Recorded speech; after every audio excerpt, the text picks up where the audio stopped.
ಬೆಂಗಳೂರು ಅಂತಾರಾಷ್ಟ್ರೀಯ ಚಲನಚಿತ್ರೋತ್ಸವ.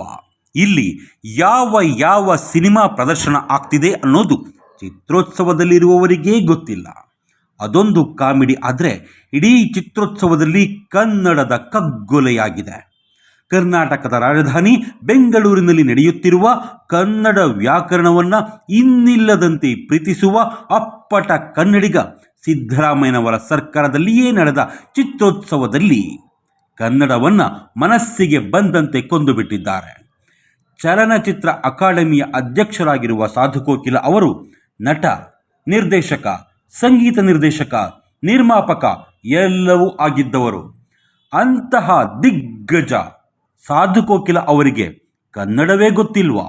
ಇನ್ನು ಅಕಾಡೆಮಿಯ ಚಿತ್ರೋತ್ಸವ ಕಮಿಟಿಯಲ್ಲಿ ಹಿರಿಯರಾದ ವಿದ್ಯಾಶಂಕರ್ ಅವರಿದ್ದಾರೆ.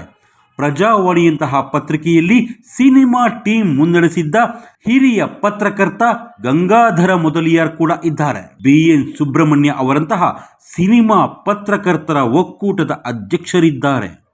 ಇಂತಹ ಘಟಾನುಘಟಿಗಳು, ಹಿರಿಯರು, ಪ್ರಜ್ಞಾವಂತರು ಇದ್ದ ಚಿತ್ರೋತ್ಸವದ ಮಾಹಿತಿ ಪುಸ್ತಕದಲ್ಲೇ ಕನ್ನಡವನ್ನು ಕೊಲೆ ಮಾಡಲಾಗಿದೆ. ಇದನ್ನ ಸಿದ್ದರಾಮಯ್ಯನವರ ಆಪ್ತರೂ ಆಗಿರುವ ಹಿರಿಯ ಪತ್ರಕರ್ತ ದಿನೇಶ್ ಅಮೀನ್ಮಟ್ಟು ಅವರೂ ಬರೆದುಕೊಂಡಿದ್ದಾರೆ. ಚಿತ್ರಗಳನ್ನು ಪರಿಚಯ ಮಾಡಿಕೊಡುವ ಪುಸ್ತಕದಲ್ಲಿ ಕನ್ನಡ ಅನುವಾದ ಮಾಡಿದವರಿಗೆ ಈ ವರ್ಷದ ಶ್ರೇಷ್ಠ ಅನುವಾದ ಪ್ರಶಸ್ತಿ ಕೊಡಬೇಕು ಎಂದು ಕೋರಿಕೆ. ಜೈ ಗೂಗಲ್, ಜೈ ಚಾಟ್ GPT ಅಂತ ವ್ಯಂಗ್ಯವಾಗಿಯೇ ಆಕ್ರೋಶ ಹೊರಹಾಕಿದ್ದಾರೆ. ಈ ಪುಸ್ತಕದಲ್ಲಿ ಕನ್ನಡದಲ್ಲಿ ಆರೈಕೆ ಎಂದು ಬರಬೇಕಿರುವ ಕಡೆಯೆಲ್ಲ ಹಾರೈಕೆ ಎಂದು ಬಳಸಲಾಗಿದೆ. ಆರೈಕೆಗೂ ಹಾರೈಕೆಗೂ ವ್ಯತ್ಯಾಸ ಗೊತ್ತಿಲ್ಲದಷ್ಟು ದಡ್ಡರಿದ್ದಾರೆ. ವಾಕ್ಯಗಳು ಆ ದೇವರಿಗೇ ಅರ್ಥವಾಗಬೇಕು.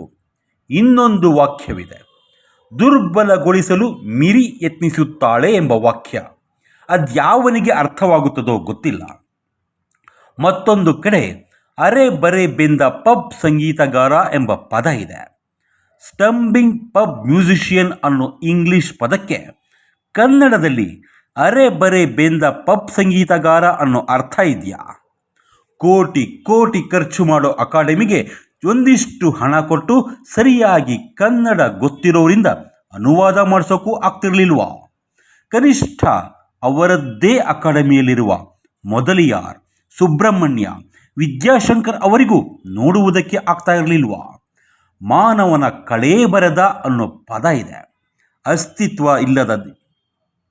ಅಸ್ತಿತ್ವದಲ್ಲಿ ಇಲ್ಲದ ದೇಶದಲ್ಲಿ ವಾಸಿಸುತ್ತಾನೆ, ಸತ್ತವರು ಬದುಕಿರುವವರನ್ನು ಹೂಳುವುದನ್ನು ಮುಂದುವರಿಸುತ್ತಾರೆ ಎಂಬ ವಾಕ್ಯದ ಅರ್ಥ ದೇವರಿಗೇ ಅರ್ಥವಾಗಬೇಕು. ಇನ್ನು ಈ ಪುಸ್ತಕದಲ್ಲಿ ಕನ್ನಡದ ಭೈರತಿ ರಣಗಲ್, ಭೀಮ, ಮಾರ್ಟಿನ್, ಮ್ಯಾಕ್ಸ್, ಬಘೀರ, ಕೃಷ್ಣಂ ಪ್ರಣಯ ಸಖಿ, UI, ಉಪಾಧ್ಯಕ್ಷ ಮೊದಲಾದ ಕನ್ನಡ ಚಿತ್ರಗಳ ವಿವರಗಳೂ ಇವೆ. ಈ ಕನ್ನಡ ಚಿತ್ರಗಳ ಕಥೆಯ ವಿವರವನ್ನು ಗೂಗಲ್, ಚಾಟ್ GPTಯಿಂದ ಇಂಗ್ಲಿಷಿಂದ ಕನ್ನಡಕ್ಕೆ ಅನುವಾದ ಮಾಡಿದ್ದಾರೆ. ಇವು ಕನ್ನಡದ್ದೇ ಸಿನಿಮಾಗಳು. ಬಹುಶಃ ಇಷ್ಟೊಂದು ದರಿದ್ರದ ಕನ್ನಡವನ್ನು ಮತ್ಯಾರೂ ಕೂಡ ಬಳಸೋಕೆ ಸಾಧ್ಯ ಇಲ್ಲ. ಕನಿಷ್ಠ ಕನ್ನಡ ಪ್ರಜ್ಞೆಯೂ ಇಲ್ಲದಿದ್ದ ಮೇಲೆ ಇನ್ಯಾವ ಪುರುಷಾರ್ಥಕ್ಕೆ ಇಂತಹ ಚಿತ್ರೋತ್ಸವಗಳು ನಡೆಯಬೇಕು? ಇಷ್ಟಕ್ಕೂ ಒಂದು ಚಿತ್ರೋತ್ಸವವನ್ನು ಮಾಡೋದಕ್ಕೆ ಕೋಟಿ ಕೋಟಿಗಳು ಖರ್ಚಾಗ್ತವೆ.